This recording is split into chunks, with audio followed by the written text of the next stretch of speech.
నెల్లూరు జిల్లా వింజమూరు మండలంలో అమాయకులను టార్గెట్ చేసుకుంటూ సైబర్ మోసగాళ్లు రెచ్చిపోతున్నారు. ఇటీవల వింజమూరు లైన్ ఇన్స్పెక్టర్ రామ్మూర్తికి ఏసీబీ డీఎస్పీ పేరుతో గుర్తు తెలియని వ్యక్తి ఫోన్ చేసి 5 లక్షల రూపాయలు డిమాండ్ చేసిన ఘటన కలకలం రేపుతుంది. ఫోన్లో మాట్లాడుతూ ట్రాన్స్ఫర్ల ఏర్పాటు, విద్యుత్ కనెక్షన్లకు సంబంధించి మీపై ఫిర్యాదులు వచ్చాయని, వాటిపై చర్యలు తీసుకొని అరెస్ట్ చేస్తామని భయపెట్టారు. ఈ చర్యలు ఆగాలంటే డబ్బులు ఇవ్వాలని డిమాండ్ చేశారు.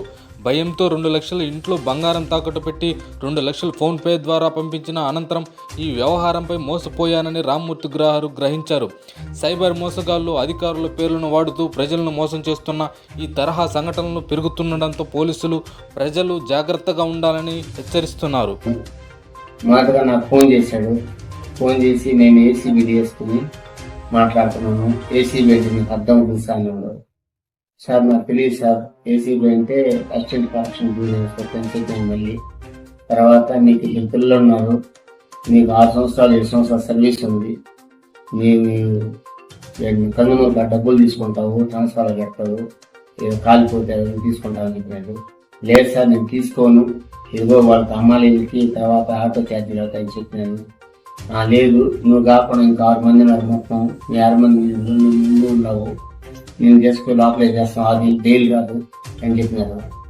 తర్వాత మీ పిల్లకాయలు కూడా ఉద్యోగం రాదు, మీ పిల్లకాయలు కూడా చదువుకుంటున్నారు, బీటెక్ పూర్తి అయిపోయింది చెప్పినావు, కాబట్టి వాళ్ళు కూడా ఉద్యోగాలు రావు, నీ ఇష్టం, నిన్ను అరెస్ట్ చేస్తాము అన్నారు అని చెప్పి అరెస్ట్ చేస్తాను. కాబట్టి లేదు సార్, నేనైతే డబ్బులు ఇమ్మన్నాడు.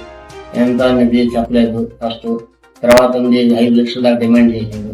నేనైతే రూపాయి అని కట్ చేసేసాను. మళ్ళీ ఫోన్ చేసినాడు. మా అయ్య గారు ఫోన్ చేసి మా అయ్య నేను కాన్ఫరెన్స్ పెట్టి మాట్లాడిస్తే నేనైతే సరే సార్, ఆయన అడిగితే ఏమంటే దాని సమాధానం చెప్తాను సార్ నన్ను అంతే. మా అయ్య గారు పక్కకెళ్ళిపోమని చెప్పినాడు. అప్పటి నుంచి నన్ను దాదాపు 1 గంట సేపు టార్చర్ చేసినాడు.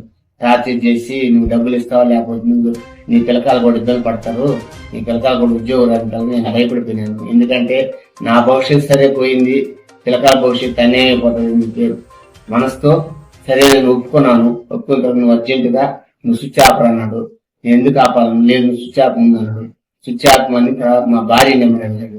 మీ ఇంట్లో వాళ్ళ నెంబర్ అంటే మా ఇంట్లో వాళ్ళ నెంబర్ ఇస్తుంటారు. మా ఇంట్లో వాళ్ళకి 4 సార్లు చేసినాడు.